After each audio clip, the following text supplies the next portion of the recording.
जय हिंद मेरे प्यारे साथियों। तो कैसे हैं आप सभी? आशा करता हूँ आप सभी अच्छे होंगे, मस्त होंगे और अपने बोर्ड एग्जाम की तैयारी को धुआंधार तरीके से कर रहे होंगे बेटा।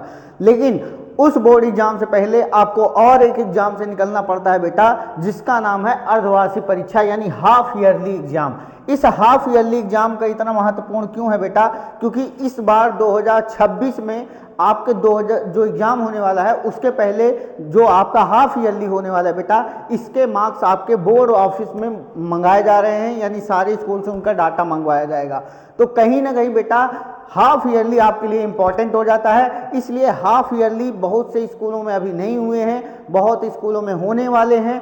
ठीक है, तो आपका लगभग 10 तारीख से आप सभी लोगों का हाफ ईयरली कहीं ना कहीं से स्टार्ट होने वाला हो, किसी का 10 से, किसी का 11 से, किसी का 8 से। तो बेटा उसी हाफ ईयरली सीरीज को लेकर हम आ रहे हैं, हाफ ईयरली एग्जाम को पूरा कवर कराने वाले हैं बेटा। तो आज हम लोग 3 चैप्टर को कवर करने वाले हैं बेटा। चैप्टर नंबर 1 वास्तविक संख्या, चैप्टर नंबर 2 बहुपद कवर करने वाले हैं और चैप्टर नंबर 3 बेटा 2 चर वाले रैखिक समीकरण। तो बेटा आज हम लोग 3 चैप्टर का स्वाहा करने वाले हैं। इन 3 चैप्टर से गारंटी है बेटा आपको 40 नंबर का सीधा बेनिफिट हम 70 नंबर में देने वाले हैं। और यहाँ से एक भी क्वेश्चन आपका एग्जाम में, चाहे वो हाफ ईयरली हो, बोर्ड एग्जाम हो, इससे बाहर नहीं जाएगा। ठीक है, इतने भयंकर तरीके से, हाँ जितने भी बच्चे सोच रहे हैं कि सर आप केवल इंपॉर्टेंट पढ़ाएंगे, नहीं, मैं आपको पूरी सारी चीज़ें इंपॉर्टेंट के साथ साथ सारे कंसेप्ट और प्लस उसके क्वेश्चन भी करवाऊंगा। तो आपका कुछ भी छूटने वाला नहीं है, आप लोग इससे बिल्कुल परेशान मत हो। हाँ, जितने भी बच्चे नए हैं भैया वो चैनल को सब्सक्राइब जरूर कर लें, बेल आइकन को दबा लें और दोस्तों के साथ थोड़ा सा शेयर भी कर दिया करिए, है ना। आपको भी दान पुण्य का काम हो जाएगा तो हमारे लिए भी काम हो जाएगा। ठीक है, तो हम लोग एक भी प्रश्न आपका एग्जाम में छूटेगा नहीं। ठीक है, और परीक्षा में जाने से पहले बेटा इन क्लासेस को जरूर देख के जाइएगा। आपको एक नहीं 1 करोड़% आपको फायदा मिलने वाला है। ठीक है, तो हम लोग आगे क्लास बढ़ाएंगे। ठीक है, तो हम लोग शुरुआत में पहले चैप्टर नंबर 1 करने वाले हैं बेटा। हम लोग शुरुआत में चैप्टर 1 को करेंगे, फिर चैप्टर 2 करेंगे, फिर चैप्टर 3 करेंगे। तो ये क्लास थोड़ी लंबी होगी बेटा, लेकिन इतनी लंबी नहीं जाएगी, आपको आराम से मैं सारी चीज़ें करवा दूंगा। जहां अदर जगह आप 5 से 6 घंटे में उसी चीज़ को पा रहे होंगे बेटा, मैं आपको महज 1.5 घंटे में वो चीज़ आपको कवर करके दे दूंगा। ठीक है, क्योंकि यहाँ पे कोई आपका दाएं बाएं की बात नहीं होती, यहाँ पे सीधे क्वेश्चन पे वार होता है और वार से काम होता है। ठीक है, तो हम लोग एकदम धुआं करने वाले हैं। तो जितने भी बच्चे अभी भी जुड़ रहे हैं वो ये चैनल को सब्सक्राइब जरूर कर लें और पूरा वीडियो देखा करें, ताकि आपको आपके एग्जाम में उसका प्रॉफिट मिल सके। तो हम लोग बेटा पहला चैप्टर शुरू करने जा रहे हैं। ठीक है, तो कुछ इंपॉर्टेंट पॉइंट्स हैं जिनको मैं लिख के लाया हूं और कुछ सवाल हैं जिनको मैं लिख के लाया हूं, लेकिन उन पॉइंट्स पे जाने से पहले मैं चाहता हूं कुछ हम लोग बेसिक भी समझते चलें जहां से क्वेश्चन बनते हैं। ठीक है, तो हम लोग भैया बेसिक करने से पहले मैं आपको दिखा दूं, है ना, ये हमारी स्लाइड्स है। ठीक है, ये सब आराम से क्वेश्चन हम करेंगे, लेकिन थोड़ा सा बेटा हम थोड़ा सा धैर्य रख लें और चीज़ों को थोड़ा सा हम अपने हिसाब से, हमको थोड़ा सा समय दे दीजिए। हम आपको एक एक सवाल बताएंगे और सारी चीज़ें आपको कंप्लीट कर देंगे। ठीक है, तो हम लोग बेटा आज करने वाले हैं वास्तविक संख्या, है ना। चैप्टर 1 है बेटा आपका वास्तविक संख्या करने वाले हैं। ठीक है, वास्तविक संख्या जिसको हम कहते हैं बेटा रियल नंबर। क्या कहते हैं? रियल नंबर कहते हैं बेटा। अच्छा, वास्तविक संख्या किन संख्याओं से मिलकर बनता है बेटा? तो वास्तविक संख्या हमारा परिमेय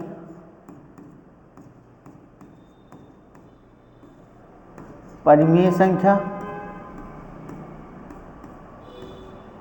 प्लस अपरिमेय संख्या, परिमेय संख्या प्लस अपरिमेय संख्याओं का योग होता है कौन? हमारा वास्तविक संख्या। ठीक है, ये हमारा हो जाएगा बेटा वास्तविक संख्या। ये सर आप क्या लिख रहे हैं, हमको कुछ समझ में नहीं आ रहा है। ठीक है, मैं समझाता हूँ। देखो हमारी जो वास्तविक संख्या है वो दो संख्याओं का रियल में मिश्रण होता है बेटा, परिमेय और अपरिमेय संख्याओं का। लेकिन सर एक चीज हमको ये नहीं समझ में आ रही है, ये परिमेय संख्या किसे कहते हैं, अपरिमेय संख्या किसे कहते हैं, है ना। तो पहले तो हमको इनके बारे में जानना पड़ेगा। बिल्कुल जान लेते हैं बेटा, है ना। तो हम लोग चलते हैं भैया परिमेय संख्या के पास। किसके पास चलते हैं, परिमेय संख्या के पास, ठीक है। तो हम लोग पहली संख्या पढ़ेंगे बेटा, परिमेय संख्या। क्या पढ़ेंगे, परिमेय संख्या, ठीक है। यहीं से सवाल पूछा जाता है और कई बार पूछ लेता है, निम्नलिखित में से कौन परिमेय संख्या है, निम्नलिखित में से कौन अपरिमेय संख्या है, निम्नलिखित में से कौन परिमेय नहीं है, निम्नलिखित में से कौन अपरिमेय है। तो आप इन सारी चीज़ों को हम लोग ध्यान रखते चलेंगे और आराम से क्वेश्चन करते चलेंगे, ठीक है। अच्छा, ये परिमेय संख्या की परिभाषा हम लोग बचपन से पढ़ते चले आ रहे हैं। वह संख्या जिसे P बटा Q के रूप में लिखा जा सकता है, परंतु Q does not equal to 0 होता है। इतनी सी बात हम लोग जानते हैं। तो हम एकदम शॉर्ट फॉर्म में समझते हैं भैया, P बटा Q के रूप में हम लोग इसको लिखते हैं, परंतु Q does not equal to 0 होता है। Q does not equal to 0 हो जाता है भाई, Q does not equal to ये 0 हो जाता है, ठीक है। इतनी सी बात हम करते हैं, ठीक है। लेकिन मैं तुमको बता दूं बेटा, यहाँ से एग्जाम में क्वेश्चन बनता ही नहीं है। अब एग्जामिनर आपका होशियार हो गया है, एग्जामिनर को पता चल गया है, अच्छा यूट्यूब में सर बहुत अच्छा पढ़ा दे रहे हैं, अच्छा आप इतना करा रहे हैं, तो एग्जामिनर भी थोड़ा सा एक स्टेप आगे चल के सवाल पूछ लेता है। 2025 का पेपर बहुत ईजी आया था बेटा, लेकिन मेरा जहाँ तक मानना है 2026 का पेपर आपके रोंगटे खड़े करने वाला है। इसलिए हमारी तैयारी जोरदार होनी चाहिए, शानदार होनी चाहिए, यूट्यूब के हिसाब से बिल्कुल नहीं होनी चाहिए। हम लोग एक एक चीज़ को कवर करके चलेंगे, कुछ नहीं छोड़ेंगे और पूरा चीज वहीं से फंसेगा, ठीक है। तो भैया परिमेय संख्या जो होती है, क्या होती है बेटा, जितनी भी प्राकृतिक संख्या होती हैं वो सब परिमेय संख्या होती हैं, जितनी पूर्ण संख्या होती है वो सब परिमेय संख्या होती हैं। तो 2 हो गया बेटा, -2/5 हो गया, है ना, ये भी परिमेय है। 0 हो गया बेटा, है ना, ये 0 को एकदम स्पेशली कैरेक्टर के रूप में ध्यान रखना। 0 बहुत बार पूछा जाता है, क्या 0 परिमेय संख्या है, बिल्कुल है सर, है ना। और इसका मान पूछ लिया जाता है 22/7। पाई की वैल्यू क्या होती है बेटा, 22/7, इसको भी ध्यान रखना, ये भी बहुत बार एग्जाम में पूछा जाता है, ठीक है। उसके बाद कभी कभी ऐसा क्वेश्चन आ जाता है √2/√2, है ना, ये भी क्या है बेटा, परिमेय संख्या है, क्योंकि ये तो है अपरिमेय बटा अपरिमेय, लेकिन ये है बेटा परिमेय संख्या। कैसे सर, √2 कट जाएगा तो इक्वल टू में 1 आ जाएगा और दिस इज अ परिमेय नंबर, है ना, this is a rational number, यानी परिमेय संख्या हो जाएगी, ठीक है। तो कुछ इस टाइप का एग्जाम में क्वेश्चन आ जाएगा और आपको फंसाने का पूरा प्रयास किया जाएगा, लेकिन आपको फंसना नहीं है, एग्जाम को स्मार्टली करके निकल जाना है मेरे भाई, ठीक है। अब देखो आ जाओ भाई, परिमेय संख्या का दशमलव प्रसार हम लोग समझ लेते हैं। परिमेय संख्या का दशमलव प्रसार, यहां से एग्जाम में क्वेश्चन पूछता है। एग्जामिनर आपका होशियार हुआ तो क्वेश्चन यहीं से पूछेगा, ठीक है। एग्जामिनर अगर यहाँ आपका होशियार हुआ, बोका ना हुआ, तो वो यहीं से क्वेश्चन पूछेगा। परिमेय संख्या का दशमलव प्रसार, दशमलव प्रसार, परिमेय संख्या का दशमलव प्रसार। अच्छा, इस परिमेय संख्या के दशमलव प्रसार में क्या पूछेगा आपसे एग्जामिनर, अरे सर पूछेगा, जब पहली कंडीशन पूछेगा, जब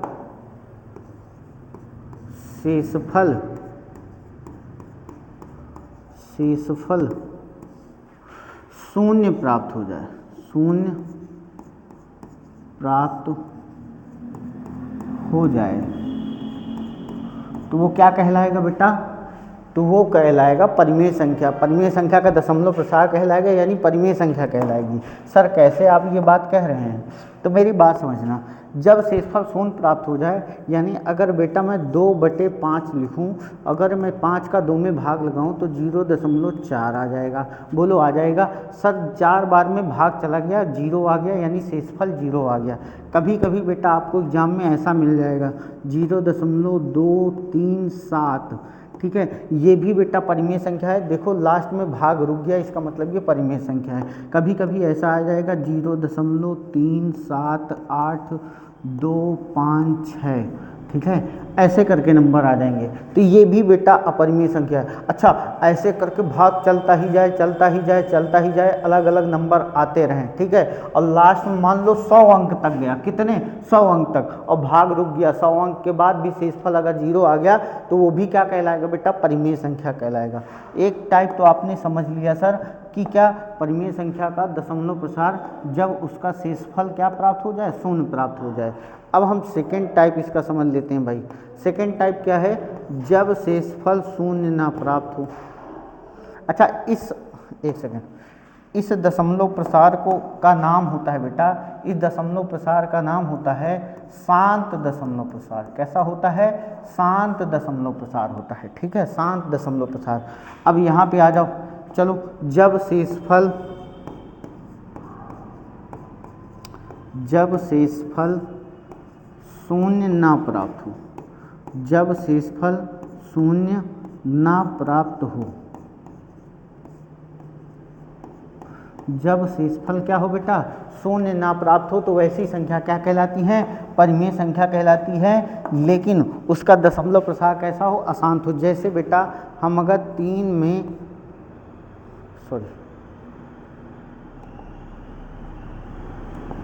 एक सेकंड बेटा,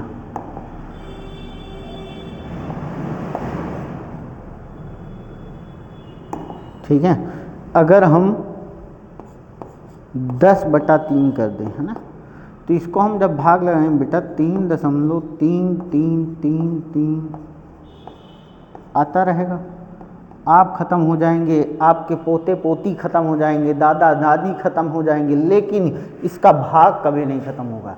तो इस प्रकार के दशमलव प्रसार को हम कहते हैं बेटा अशांत दशमलव प्रसार कहते हैं। क्या कहते हैं, अशांत दशमलव प्रसार कहते हैं, अशांत। अच्छा देखो, बार बार वही नंबर आ रहा है, इसका मतलब अशांत आवर्ती भी होता है बेटा। क्या होता है, अशांत आवर्ती भी होता है, यानी आवर्ती का मतलब वही नंबर बार बार। तो अशांत आवर्ती दशमलव प्रसार होता है बेटा, जिसको हम कहते हैं परिमेय संख्या। तो कभी इस टाइप का मिल जाएगा, जैसे एक एग्जाम्पल और समझ लो।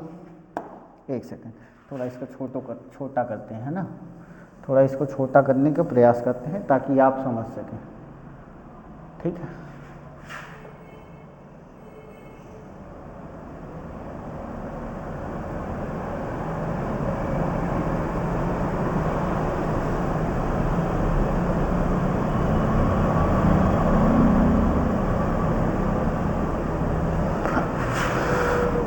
एक सेकंड भाई,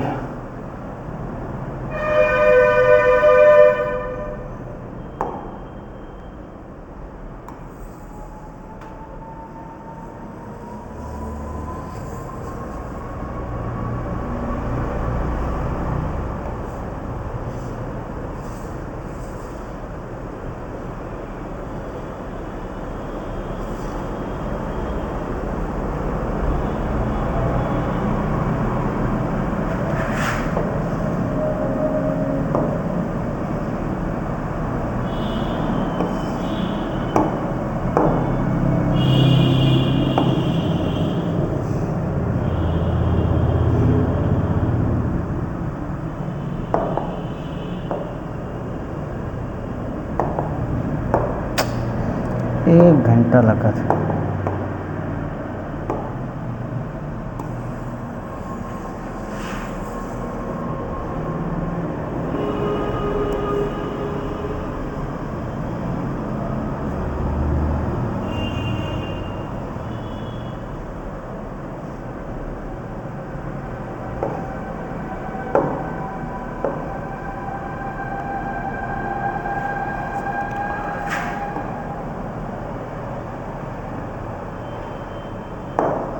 देखो, तो इस प्रकार से हम लोग इसको समझते हैं, ठीक है। एक दो एग्जाम्पल और लेते हैं। मान लो बेटा कोई दशमलव प्रसार है 0.2555 ऐसे करके कोई नंबर आ रहा है ना, और कहाँ तक जा रहा है, डैश डैश डैश। तो ये भी कैसा है बेटा, अशांत है, आवर्ती है, और ये कैसा होगा, कौन सी संख्या होगी, परिमेय संख्या होगी। क्या होगी बेटा, परिमेय संख्या होगी। इसको आपको ध्यान रखना है, ठीक है। तो ये संख्या भी आपकी परिमेय संख्या कहलाएगी, आपको ध्यान रखना होगा। तो जो एक होता है शांत दशमलव प्रसार, एक होता है अशांत आवर्ती होता है। दूसरी बात, अच्छा देखो, दिमाग में आपको ये सब याद नहीं रहेगा बेटा, आपको सिर्फ एग्जाम्पल याद रहेंगे, ठीक है। मतलब आपके एग्जाम में जब क्वेश्चन आएंगे उनमें से आपको पहचानना। पहली बात, अगर ऐसे आ जाए जब डैश डैश डैश ना हो, तो इसका मतलब वो सारे जान जाना 100% क्या है, परिमेय है। लेकिन अगर डैश डैश डैश उपस्थित है तो आपको दो चीज़ देखनी पड़ेगी बेटा। पर एक ही चीज़ देखनी पड़ेगी, क्या वो नंबर दशमलव के बाद रिपीट कर रहा है कि नहीं।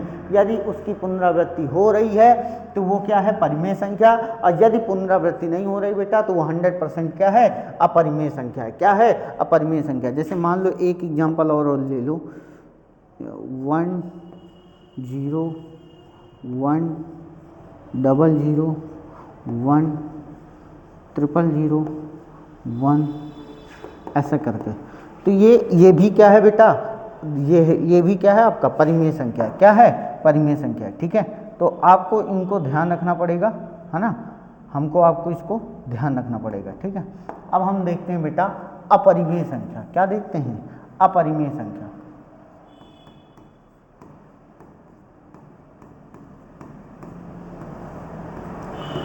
अपरिमेय संख्या अंग्रेजी में क्या कहते हैं बेटा, इरेशनल नंबर कहते हैं। क्या कहते हैं, इरेशनल नंबर कहते हैं। यानी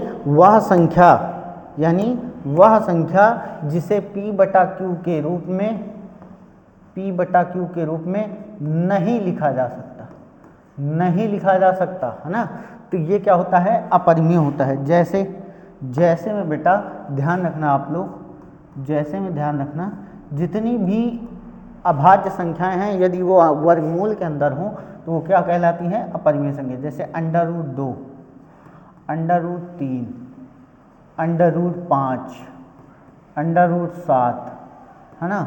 और एक विशिष्ट मान है बेटा, इसको आप ध्यान रखना, इसको बहुत बार पूछा जाता है एग्जाम में, पाई, ठीक है। इसको नोट कर लो भाई, पाई को, ठीक है, इसको आप नोट कर लेना।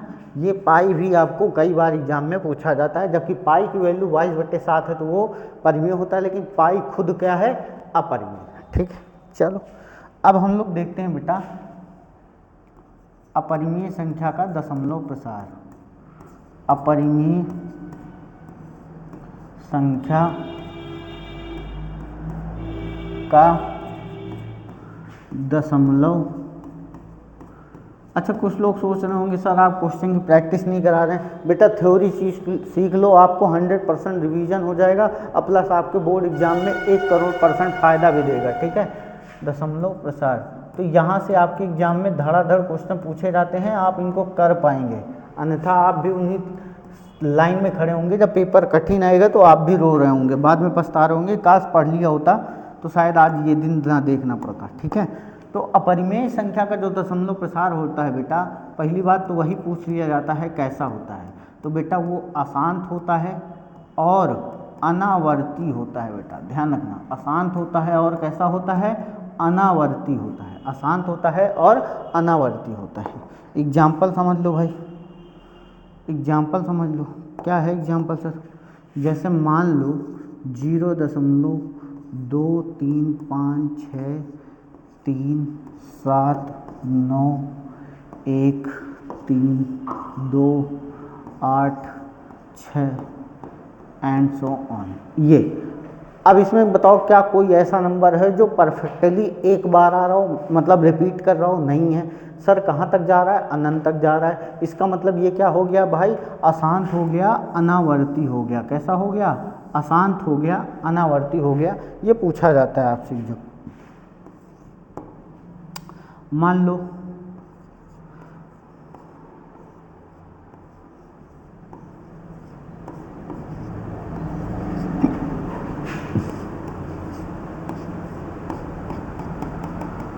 अगर ऐसा नंबर आ जाए तो ये भी क्या हो जाएगा, अपरिमेय हो जाएगा, ठीक है। तो आप लोग आराम से इसका स्क्रीनशॉट ले लीजिए, और 100% बेटा यहाँ से क्वेश्चन पूछे जाते हैं, ठीक है। तो आप इसको ध्यान रखिए। अच्छा एक चीज़ और समझ लो, बहुत बार एग्जाम में पूछा जाता है बेटा बस अंतिम चीज़ है और कुछ नहीं है। फिर उसके बाद धड़ाधड़ हम लोग प्रैक्टिस करेंगे और कुछ नहीं, ठीक है। तो कुछ गुणधर्म पढ़ लीजिए आप। क्या पढ़ लीजिए? गुणधर्म। सर ये गुणधर्म क्या है? आप देखना 100% यहाँ से एग्जाम में क्वेश्चन आपके पूछा जाएगा और आप भी कहेंगे सर वाह क्या चीज़ बताई आपने। पहला नंबर आप ये समझ लो बेटा, पहला नंबर कि जब किसी परिमेय संख्या में, जब किसी, हालांकि मुझे इसको लिख के लाना चाहिए था लेकिन बाद में ध्यान आया बेटा, परिमेय संख्या में अपरिमेय संख्या को जोड़ेंगे। जब किसी परिमेय संख्या में अपरिमेय संख्या को जोड़ेंगे तो सदैव हमें क्या प्राप्त होगा बेटा? अपरिमेय प्राप्त होगा। क्या प्राप्त होगा? अपरिमेय प्राप्त होगा, ध्यान रखना, ठीक है। सेकेंड नंबर बात देखो, सेकेंड नंबर बात, जब किसी परिमेय में, आपसे एग्जाम में क्वेश्चन कैसे पूछा जाएगा अभी मैं बता रहा हूँ, ठीक है। बहुत से लोगों को चुल मची होगी क्वेश्चन करने की, लेकिन उनको कंसेप्ट नहीं सीखना है, ठीक है। तो आप लोग चुलबाज मत बनिए, ठीक है। बहुत सारे यूट्यूबर्स फर्जी आपका टाइम काट रहे हैं, आप भी जाइए वहीं टाइम काट लीजिए, ठीक है। परिमेय संख्या और अपरिमेय संख्या के यदि आपसे अंतर पूछे तब भी आप क्या बताओगे बेटा? अपरिमेय बताओगे। क्या बताओगे? अपरिमेय। तीसरा नंबर, परिमेय में यदि कोई परिमेय संख्या है, ठीक है, और उसमें क्या हो रहा हो, उन दोनों का आपस में गुणा हो रहा हो, परिमेय का अपरिमेय के साथ क्या हो रहा हो? गुणा हो रहा हो, वो क्या हो जाएगा? अपरिमेय हो जाएगा। क्या हो जाएगा बेटा? अपरिमेय हो जाएगा, ठीक है। चौथा नंबर पॉइंट, जब किसी परिमेय का,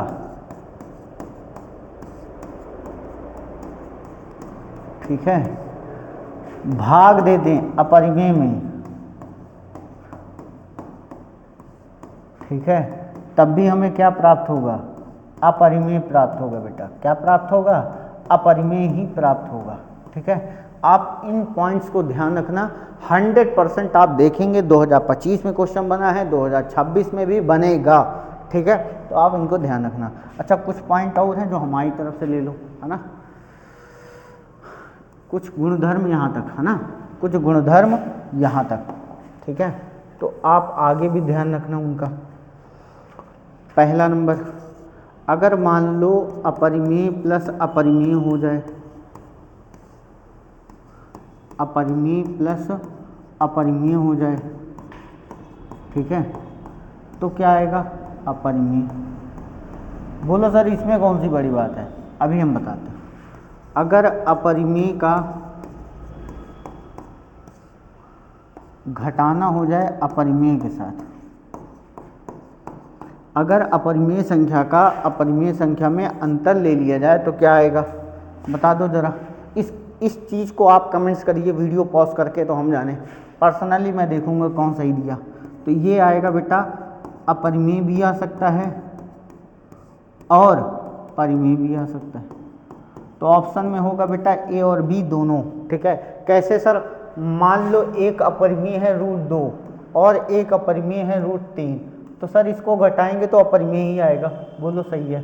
अरे सर √3 से अगर √3 ये भी अपरिमेय है ये भी अपरिमेय है तो क्या आएगा? 0, और 0 इज p/q, है ना।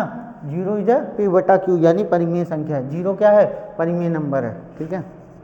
तीसरा नंबर, अगर अपरिमेय का, ध्यान रखना, अपरिमेय संख्या का गुणा करा दें अपरिमेय के साथ, अपरिमेय संख्या का अपरिमेय के साथ गुणा करा दें बेटा, तब भी हमें क्या मिलेगा? 100% अपरिमेय और परिमेय दोनों मिलेंगे, ठीक है। अपरिमेय या परिमेय दोनों मिलेंगे, ठीक है। इसी प्रकार चौथा नंबर, यदि अपरिमेय का, ठीक है, अपरिमेय का भाग दे दें अपरिमेय से, अपरिमेय का अपरिमेय से भाग दे दें तब भी क्या मिलेगा बेटा? अपरिमेय या परिमेय, ठीक है। अपरिमेय या परिमेय, तो कुछ इस प्रकार से चीज़ें आपको दिखने वाली हैं, आप देखना आराम से उन क्वेश्चन को कर पाओगे, ठीक है।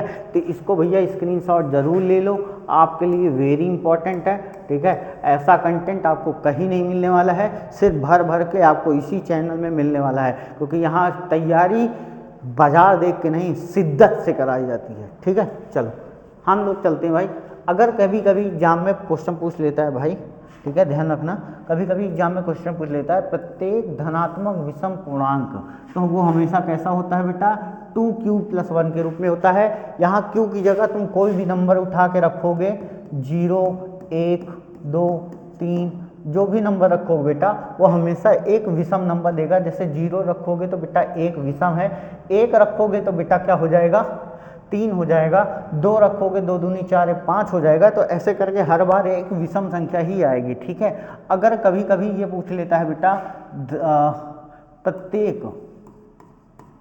प्रत्येक धनात्मक पूर्णांक धनात्मक सम पूर्णांक के लिए, तो हमेशा उसके लिए बेटा 2q ऑप्शन चुना जाता है।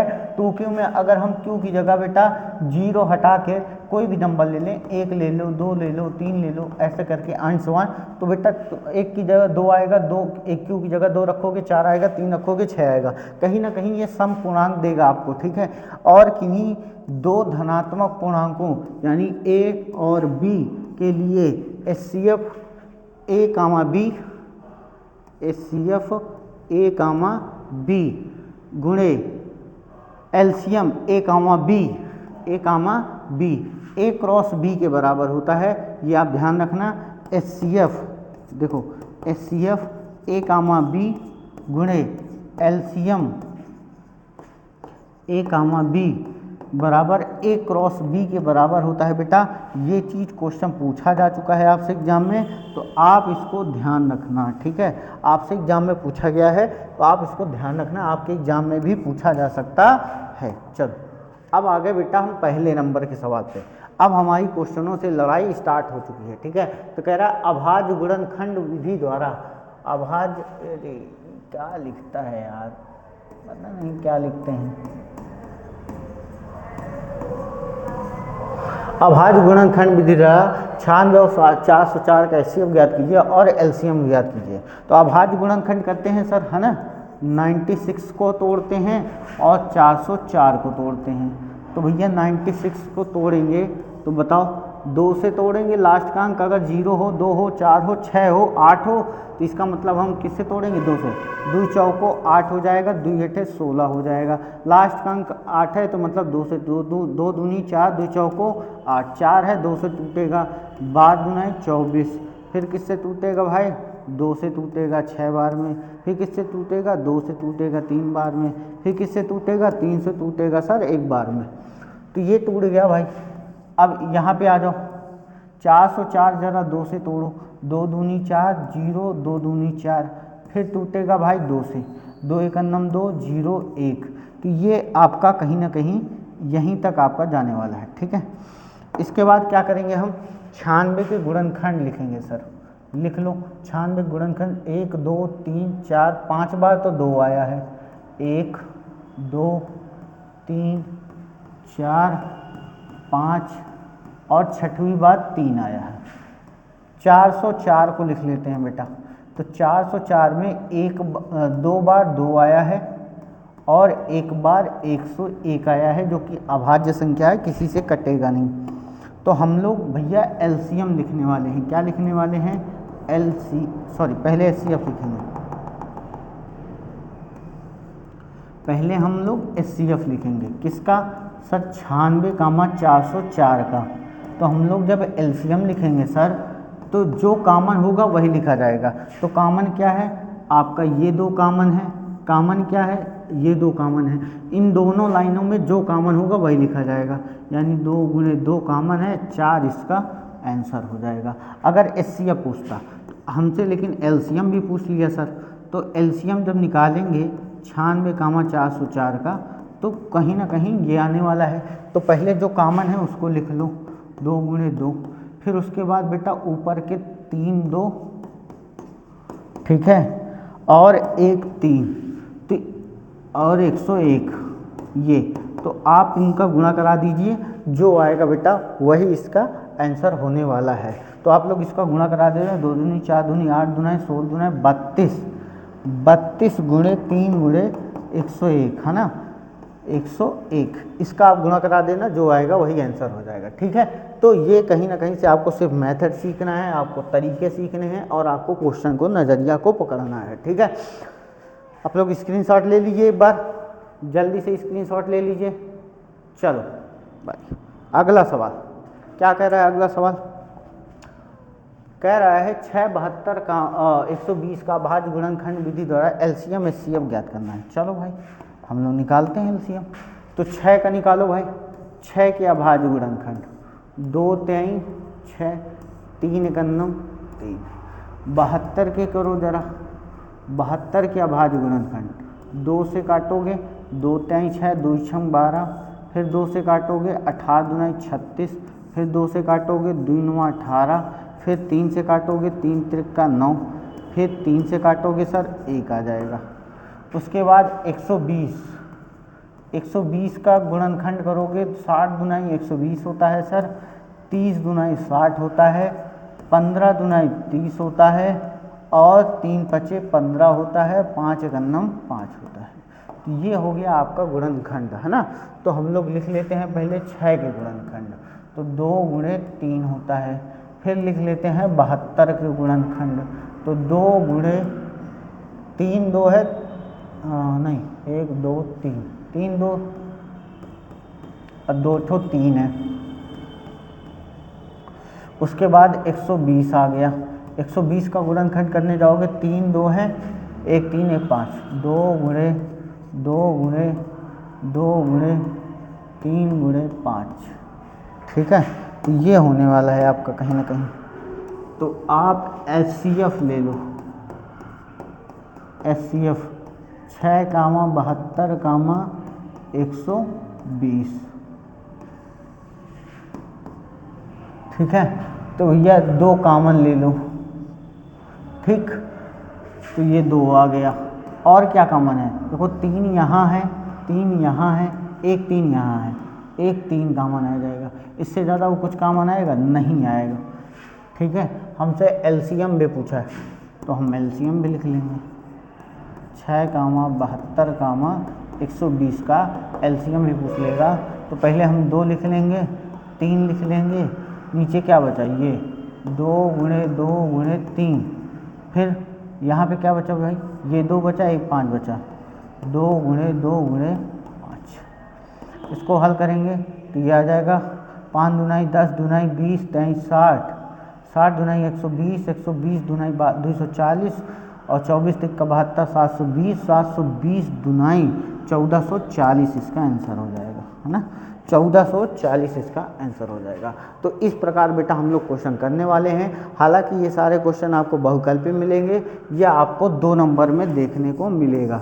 तो आप लोग अगेन क्वेश्चन को सिर्फ ऐसे ही ट्राई करेंगे और आपको 100% नंबर मिलते हुए चले जाएंगे। ठीक है, चलो अगला क्वेश्चन क्या कह रहा है भैया, एचसीएफ दे रखा है ना, एलसीएम ज्ञात करना है।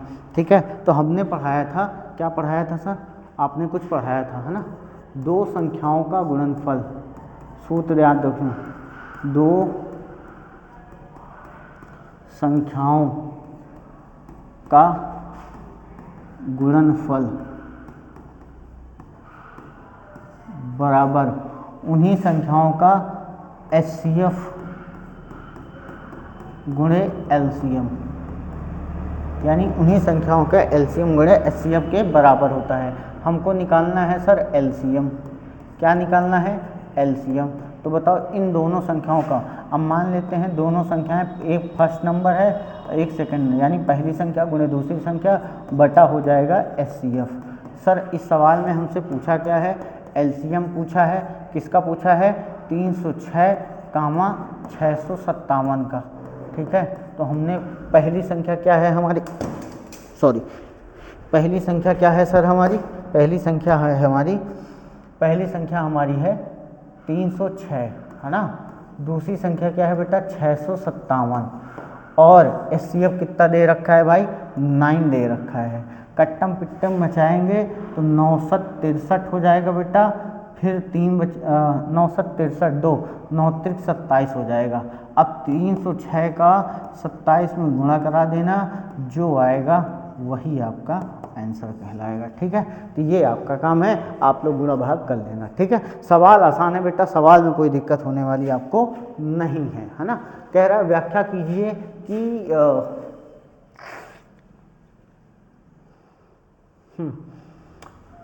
एक सेकेंड, है ना, ये सवाल गलत जगह टाइप कर दिया है।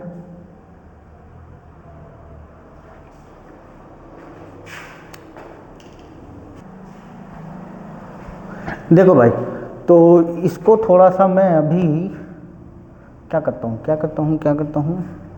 मिटा देता हूँ, है ना।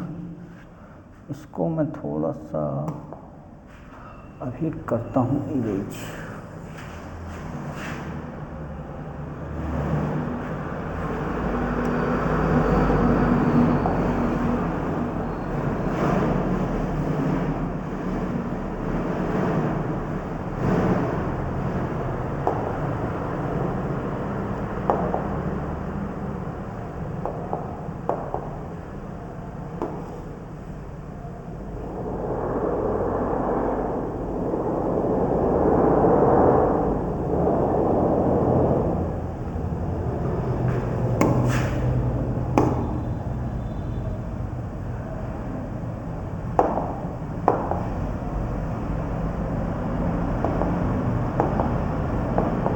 इसको अभी रहने दो बेटा।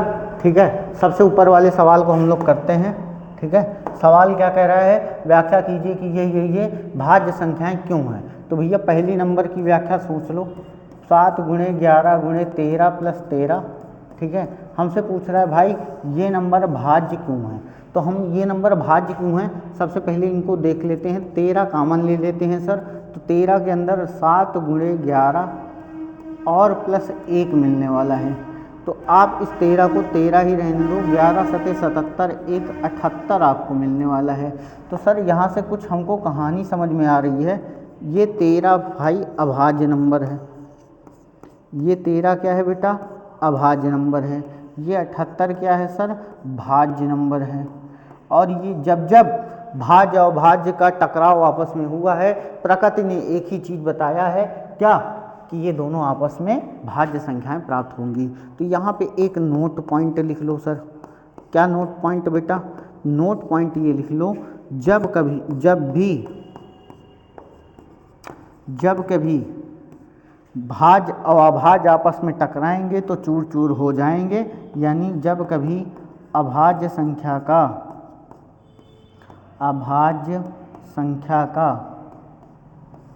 गुणा भाज्य संख्या में कराएंगे, तो क्या प्राप्त होगा, सदैव भाज्य संख्या प्राप्त होगी सर। क्या प्राप्त होगी, सदैव भाज्य संख्या प्राप्त होगी, ठीक है, आप लोग ध्यान रखना, इससे बाहर आपको कुछ नहीं आने वाला है। कहीं कहीं पे 2 नंबर का ये क्वेश्चन आपका पिद्दी सा पूछ लिया जाता है। तो एक मैंने करके दिखा दिया सर, आप इस वाले को आप करके दिखा देना। कुछ नहीं करना, 5 कॉमन ले लेना, ये 5 उठ के चले जाएंगे और अंदर वाले को गुणा करा देना। ये अंदर वाला भाज्य हो जाएगा, बाहर वाला 5 अभाज्य हो जाएगा। दोनों में यही नोट पॉइंट चिपका देना, बस हो गया, सवाल खत्म, है ना। अब सवाल में आते हैं। एक सवाल कह रहा है कि ये भैया ये अपरिमेय संख्या जो होती हैं, ये √3, √15 ये सब क्या होती हैं, अपरिमेय संख्या होती हैं। -√2/3, -√2/3 ये भी क्या है बेटा, अपरिमेय है। क्या है, अपरिमेय है ना।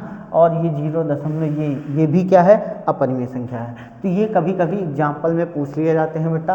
पाई भी हमारा क्या है, पाई भी हमारा अपरिमेय नंबर है, पाई भी हमारी अपरिमेय संख्या है। ठीक है, तो आप ध्यान रखना, इसमें कोई दिक्कत नहीं।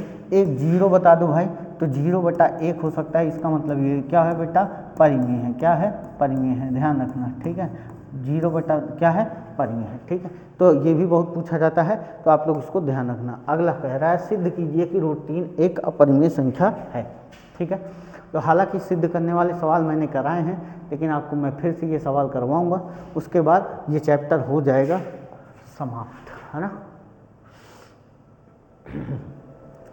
नहीं अभी नहीं होगा, हाँ 2 स्लाइड बची, ठीक है। इसके बाद एक चीज़ और बताएंगे, उसके बाद ये चैप्टर हो जाएगा ख़त्म, ठीक है।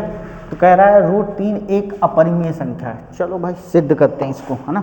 इसको हमको सिद्ध करना है कि √3 एक अपरिमेय संख्या है। हम लोग इसको सिद्ध करते हैं। तो सबसे पहले बेटा हम इसको मान लेते हैं। माना, क्या मानते हैं?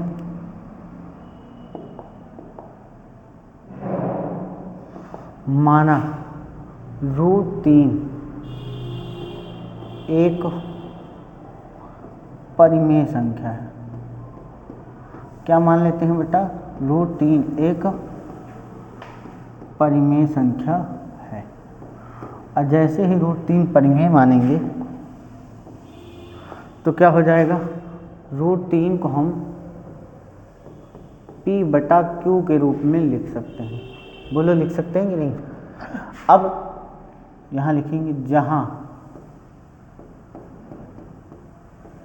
P तथा Q एक धन पूर्णांक है, धन पूर्णांक है,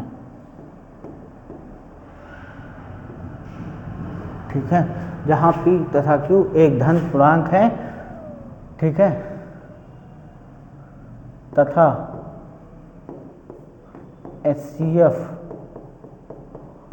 P, Q does not equal to 1। P, Q does एक सेकेंड, गलत हो गया, 1 आना चाहिए, हाँ।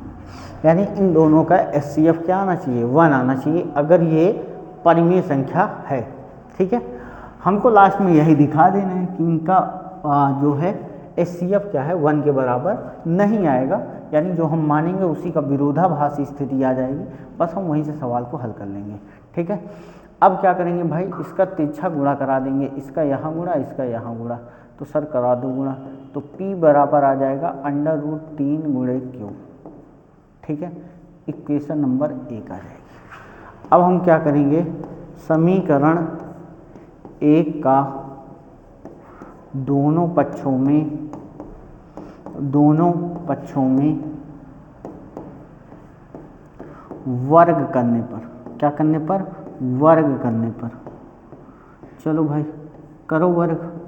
तो जैसे ही वर्ग करेंगे भाई तो ये हो जाएगा P², ये हो जाएगा √3 Q², ठीक है। अब जैसे ही P² हो जाएगा, इसका स्क्वायर करेंगे तो 3 आ जाएगा, ये हो जाएगा Q², ठीक है। तो ये हो गया P² = 3Q², ठीक है। तो ये हम बना लेंगे बेटा समीकरण 2। अब 3 को इधर ले आ दो, तो P²/3 हो जाएगा, जहाँ पे ये Q² हो जाएगा, ठीक है। लेकिन अभी मैं आपको एक बात समझाता हूँ। जैसे मान लो, ठीक है, Q² की जगह 9 है, तो क्या इसमें 3 का भाग देंगे, सॉरी P² की जगह, तो 3 से ये 3 बार में कट जाएगा। अगर P बराबर 3 ले लें, क्या इसमें भाग लगाएं तो 3 से 3 भी कट जाएगा। इसका मतलब ये हुआ कि सर हम यहाँ पे कुछ भी लेंगे वो क्या है, कटने वाला है, यानी ये नंबर पूरी तरीके से कट जाएगा, ठीक है। चलो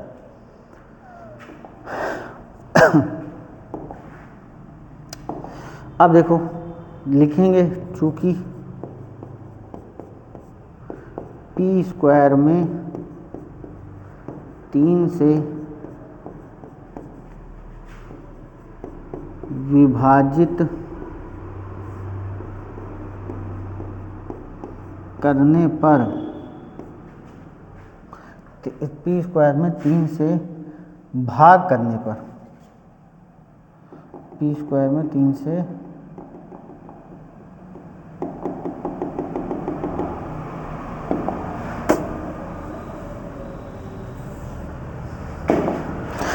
से भाग करने पर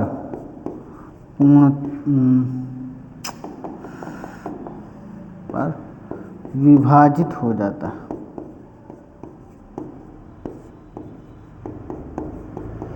विभाजित हो जाता है। इसलिए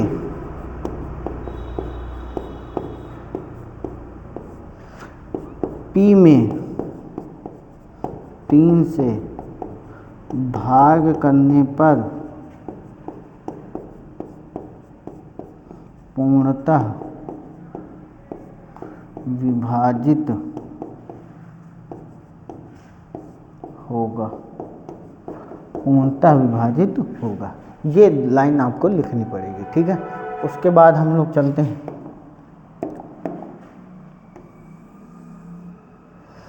ठीक। उसके बाद हम लेट कर लेते हैं, फिर लिखते हैं अब माना P बराबर 3C ले लेते हैं। क्या ले लेते हैं? P बराबर 3C।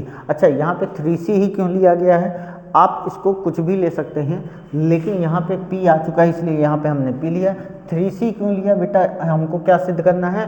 √3 को सिद्ध करना है। अगर √5 होता तो बेटा यहाँ 5C लेते, अगर √2 होता तो √2C ले लेते, ठीक है। इसके अलावा और कुछ नहीं लेंगे। अब P का मान रख दो।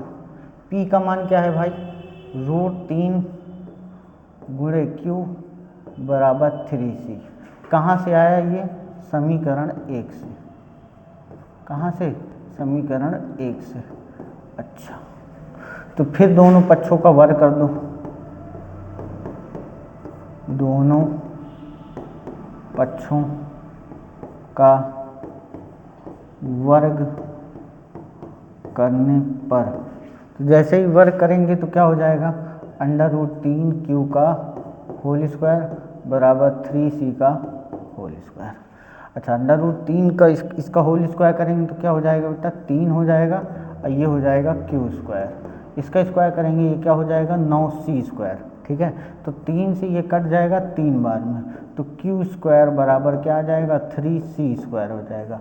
ये हो जाएगा समीकरण 3, ठीक है। अब समीकरण 2 और 3 से, समीकरण 2 तथा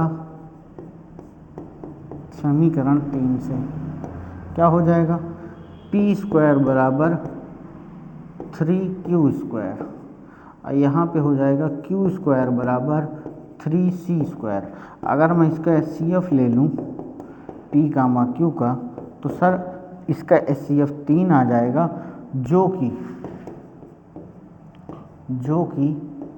HCF P comma Q does not equal to 1, जो कि HCF P comma Q does not equal to 1 है, यानी 1 के बराबर इसका HCF नहीं आया है।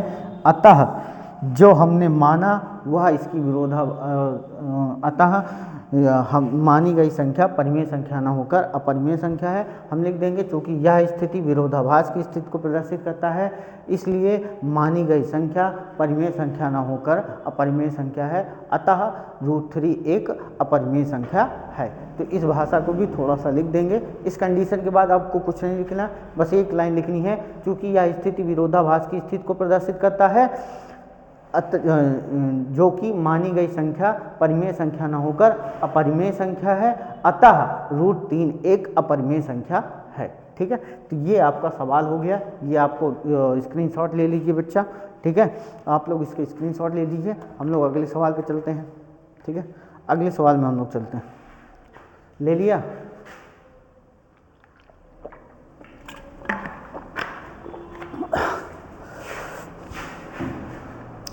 चलो भाई, अगला सवाल क्या कह रहा है? परिमेय संख्या प्लस अपरिमेय संख्या का योग क्या होता है? अभी हमने बताया, इन सारी चीज़ों के बारे में हम लोग चर्चा कर चुके हैं, ठीक है। परिमेय संख्या अपरिमेय संख्या का योग क्या होता है? अपरिमेय संख्या, परिमेय संख्या, अपरिमेय संख्या घटाना क्या होता है? अपरिमेय संख्या। ध्यान रखना, यहीं से क्वेश्चन आपको पूछ लिया जाता है। कह रहा है सिद्ध कीजिए कि √2 √3 एक अपरिमेय संख्या है, ठीक है। और यहाँ से ये पागल हो चुका है हमारा टाइपराइटर, है ना। दो संख्याओं का गुणनफल बराबर लासा गुणे मासा होता है ना। तो ये पागल हो चुका है, इसको इलाज कराना पड़ेगा, है ना, ठीक है। ये सूत्र लिख दिया यहीं पे, बताओ सवाल भी यही है, सूत्र भी यही है, क्या बताएं। हम लोग सीख लेते हैं भाई, 2 √3 को अपरिमेय संख्या सिद्ध करना। ठीक है, तो हम इसको सीख लेते हैं कैसे होता है। एकदम आसान है। देखो सबसे पहले इसको हम मान लेते हैं, माना 2√3 एक परिमेय संख्या है।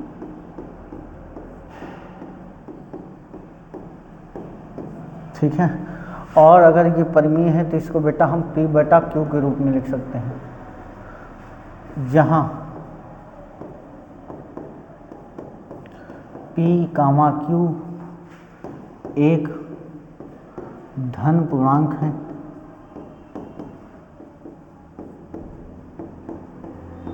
ठीक है, जो कि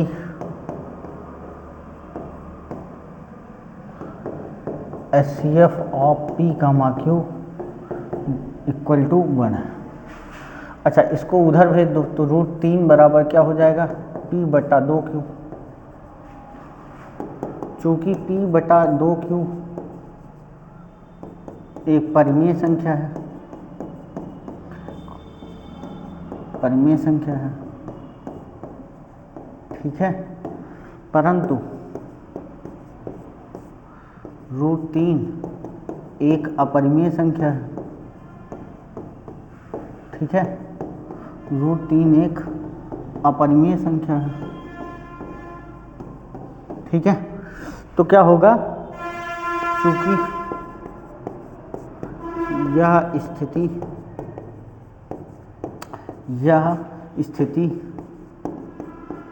विरोधाभास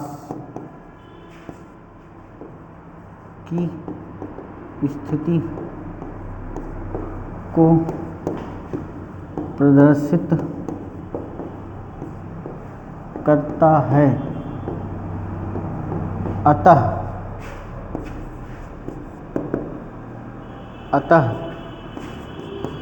मानी गई संख्या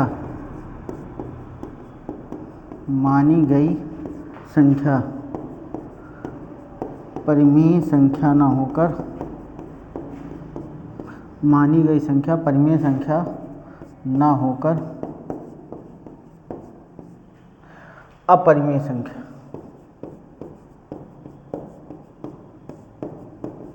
ठीक है, इतनी सी बात है, ठीक है। तो इसको हम ऐसे लिख देंगे, भैया 2 नंबर फ्री में प्राप्त कर लेंगे, ठीक है। केवल इतना आपको लिखना है, स्क्रीनशॉट ले लीजिएगा, ठीक है। ये चैप्टर कंप्लीट आपका हो चुका है। अब हम लोग बेटा दूसरा चैप्टर करेंगे, ठीक है। तो हम लोग ये 1 चैप्टर आपको कंप्लीट करा दिया, यानी कौन सा कंप्लीट हो गया बेटा, हमारा वास्तविक संख्या, हमारा कौन सा कंप्लीट हो गया, वास्तविक संख्या आपका पूरा कंप्लीट हो चुका है, वास्तविक संख्या आपका पूरा कंप्लीट हो चुका। हमने इसके बारे में सारी चीज़ें समझी, एक एक चीज़ों के बारे में जाना, परखा, समझा है, ठीक है। अब हम लोग बेटा नेक्स्ट चैप्टर करेंगे, ठीक है। चलो।